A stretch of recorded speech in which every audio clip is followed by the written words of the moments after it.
It was a plain coat. Dark wool. Nothing unusual about it. The Gestapo officer held it up. He turned it over once, ran a hand along the sleeve, threw it in the corner like a piece of rubbish. He never looked inside the lining, not once. And inside that lining, stitched flat against the fabric by a careful hand, was a list. Every Nazi informant operating in Paris, every name, every address, every alias. The woman who had carried it stood in the center of the room and said nothing. She let him throw the coat away. She let him think he had already won. He had no idea what he had just touched. He never would. Her name was Marie-Madeleine Fourcade. She was born on the 8th of November 1909 in Marseille in the south of France. Her father worked for the French Maritime Service. When she was still a girl, her family moved to Shanghai, where she attended convent schools in the French concession. She came home to France an educated young woman. She trained as a concert pianist at the École Normale de Musique in Paris. She married young. She moved in Parisian society. By all appearances, she was simply a glamorous woman of privilege. She was charming, blonde, and beautiful. Nobody looking at her in 1936 would have imagined what she was about to become. That year, she met a man named Major Georges Loustano-Lacau. His code name was Navarre. He was a former French military intelligence officer with an iron conviction. He believed France was in mortal danger. He was building something in the shadows. He needed people with intelligence, nerve, and loyalty. He found all three in Fourcade.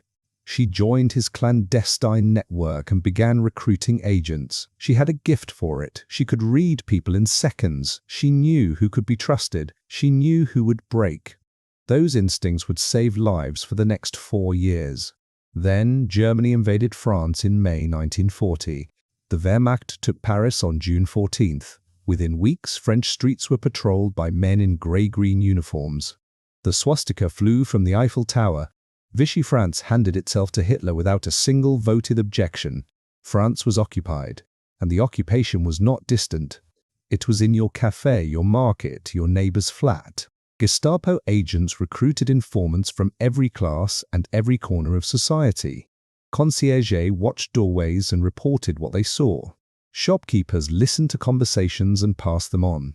Ordinary men and women became instruments of a police state. A single wrong word to the wrong person meant a knock at your door at 3 in the morning. It meant arrest. It meant deportation. Often it meant death. Navarre was arrested in July 1941. He had built a network, and now it was leaderless. The Gestapo was already hunting it. It should have collapsed. It did not collapse because Marie-Madeleine Fourcade refused to let it. She was barely 31 years old. She had 2 children. She had never trained as a spy. She stepped forward anyway and took command. The network became known as Alliance. She gave it a new system of protection. Every agent received an animal code name: wolves, eagles, bulls, foxes, lions. Fourcade chose her own name carefully. She called herself Harrison, hedgehog. Small, overlooked, bristling with hidden spines. The Germans, when they eventually learned of Alliance, called it something else. They called it Noah's Ark. They named it that because of all the animals. They found it amusing. They would not find it amusing for long. Alliance grew. By 1943, it had nearly 3,000 agents across France. They came from every part of society. Military officers, architects, shopkeepers, priests, bus drivers, aristocrats. France's most celebrated child actor was among them. Fishermen monitored German U-boat movements from coastal villages.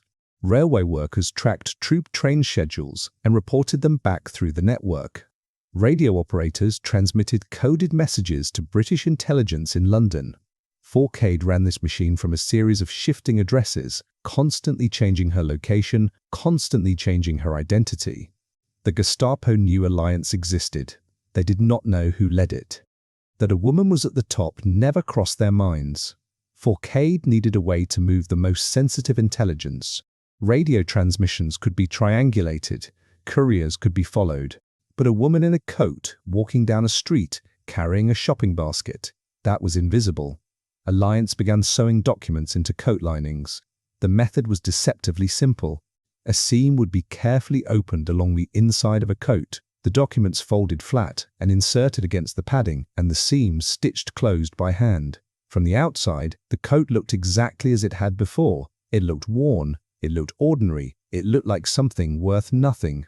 Alliance couriers moved between cities with intelligence pressed against their bodies.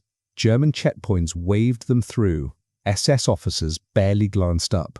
The coat was not a weapon. It was not a radio. It was not a map. It was just a coat. But what could be hidden in that lining was extraordinary. One of Fourcade's most important agents was a young woman named Jeannie Rousseau. Her code name was Amniarix.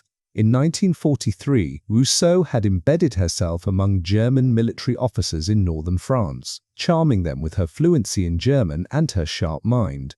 Those officers talked, they bragged, they described a secret program. Rockets unlike anything the world had seen, flying bombs and long-range missiles tested at a place called Peenemünde on the Baltic coast. Rousseau extracted detail after extraordinary detail. She passed everything to Alliance. Fourcade got it to London. The British bombed Peenemünde on the night of August 17, 1943. The raid set back Germany's V-1 and V-2 program by months. It saved thousands of lives. None of it happened without the intelligence chain that began with a woman at a dinner table, listening to men who had forgotten she could think. That same year, Alliance agents across France were working on something even more extraordinary. An architect named Robert Dowen, codenamed Bison, spent weeks traveling the coastline of Normandy. He measured every beach. He noted every German gun emplacement, every anti-tank obstacle, every defensive fortification. He passed his observations back through the network. Alliance turned them into a map. Not a small map, a canvas map 55 feet long. Every beach along the Normandy coast rendered in precise, verified detail. That map was smuggled to London. It went directly to Allied High Command. It sat in the planning rooms where Eisenhower and his generals were designing Operation Overlord. When the Allied armies stormed the beaches on June 6, 1944, they knew what was waiting for them. They knew because Alliance had crawled every inch of that shore first. By the summer of 1944, the Gestapo had been hunting Fourcade for 3 years. They had destroyed entire sectors of Alliance. Wave after wave of arrests had swept through the network. Hundreds of her agents were taken, tortured, executed. Each time they believed they had broken Alliance, it reformed. Each time the Gestapo thought they had it in their hands, it slipped free. They were hunting an animal that refused to be caught. On the afternoon of July 16, 1944, Fourcade was in Aix-en-Provence. She was traveling under the identity of a French housewife named Germaine Pezed.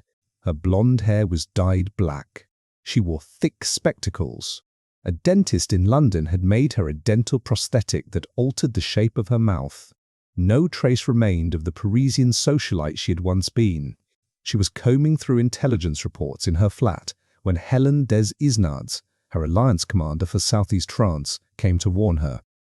German soldiers were planning a raid on Aix in the morning. He urged her to leave immediately. She argued.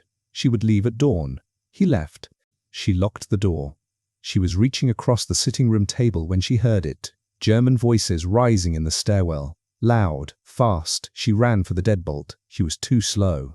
The door crashed open. More than a dozen German soldiers poured in, guns drawn, shouting in German, "Where is the man?" She stood her ground. There was no man. She was alone. She began complaining about the Allied bombing raids, playing the role of a terrified, dim-witted housewife.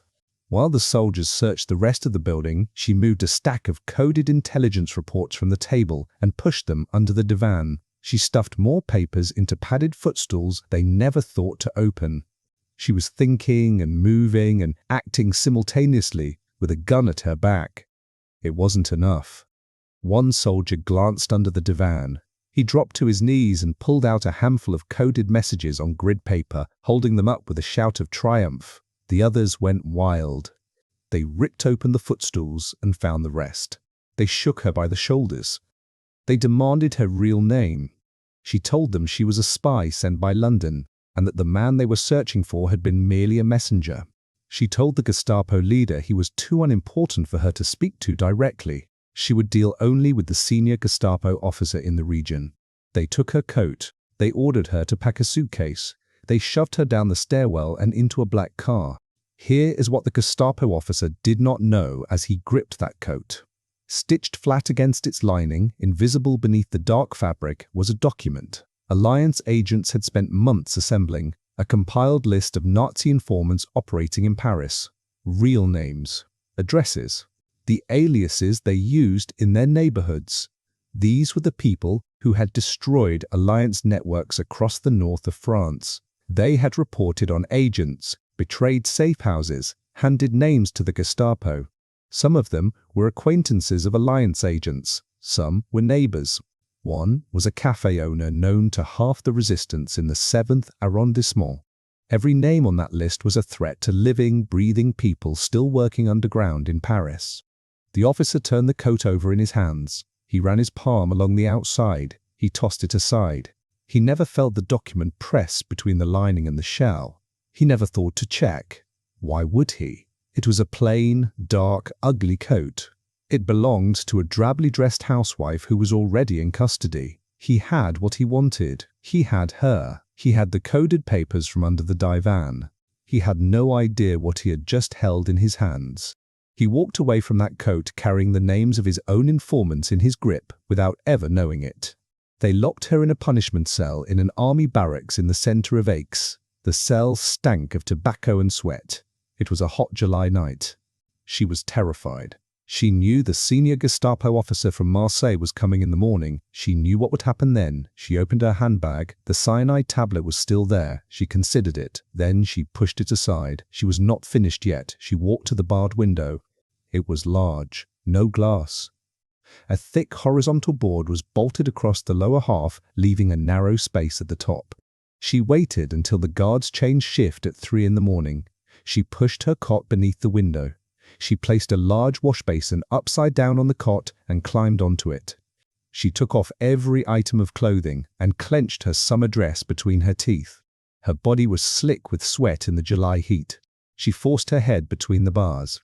The pain was extraordinary. A truck convoy rumbled past below. She pulled back, terrified. The trucks moved on. She forced her head through again.